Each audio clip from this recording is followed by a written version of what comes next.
এই যে আমাদের এনার মুখ দেখে কি মনে হচ্ছে?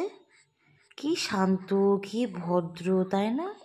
শান্ত শিষ্ট লেজ বিশিষ্ট ভদ্রমহিলা। ভুল ভাবছেন, মোটেও ইনি তা নয়।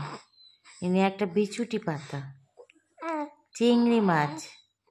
হ্যাঁ, ইনি জানেন কোন সময় কি করতে হবে। মা যেই খেতে বসবে অমনি ওনার হাগু পেয়ে যাবে, মা যেই শুতে যাবে সেই ওনার ঘুম ভেঙে যাবে। এখন রাত 12টা বাজে, সবাই ঘুমোচ্ছে, আর আমি চরকির মতো বসে আছি। হ্যাঁ, কি বলবো বলুন? জি, শান্ত শিষ্ট লেজ বিশিষ্ট ভদ্রমহিলা দেখে মনে হবে, সত্যি সত্যি ইনি তা নয়। ঠিক আছে, বলো তুমি কিছু।